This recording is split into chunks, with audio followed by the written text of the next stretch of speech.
माँ गंगा का धरती पर अवतरण एक रोचक और धार्मिक कथा है।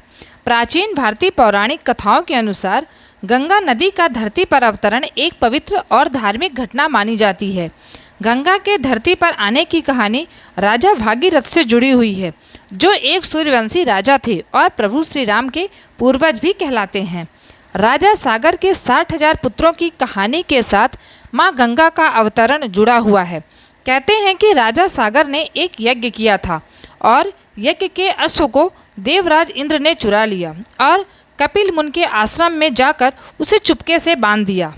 जब सागर के पुत्र अश्व को ढूंढने के लिए धरती पर हर जगह गए तो उन्होंने कपिल मुनि के आश्रम में अपने अश्व को बंधा हुआ पाया, जिससे उन्हें ये लगा कि कपिल मुनि ने उनके अश्व को अपने आश्रम में बांध रखा है।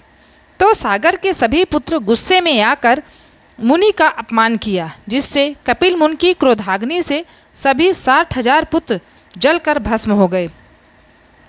तब राजा सागर के बहुत विनती करने पर कपिल मुनि ने कहा कि उनके पापों का उद्धार केवल तभी होगा जब माँ गंगा धरती पर आकर उनकी राख को पवित्र करेगी। राजा सागर के वंशज भागीरथ ने कई वर्षों तक कठोर तपस्या की ताकि माँ गंगा को धरती पर अवतरित कर सके। उनकी तपस्या से प्रसन्न होकर भगवान ब्रह्मा ने गंगा को धरती पर भेजने का वचन दिया, लेकिन समस्या यह थी कि अगर गंगा माँ सीधे धरती पर आती हैं तो उनके वेग से धरती नष्ट हो सकती थी, क्योंकि उनके प्रवाह का वेग बहुत तीव्र था। इस समस्या का समाधान लेकर सभी भगवान शिव के पास पहुँचे। तब शिव ने इस समस्या का समाधान किया। उन्होंने अपनी जटाओं में गंगा को धारण किया और फिर धीरे धीरे अपनी जटाओं से गंगा को धरती पर प्रवाहित किया। तो दोस्तों, इस प्रकार माँ गंगा का अवतरण हुआ और राजा भागीरथ ने गंगा के पवित्र जल से अपने पूर्वजों का उद्धार किया।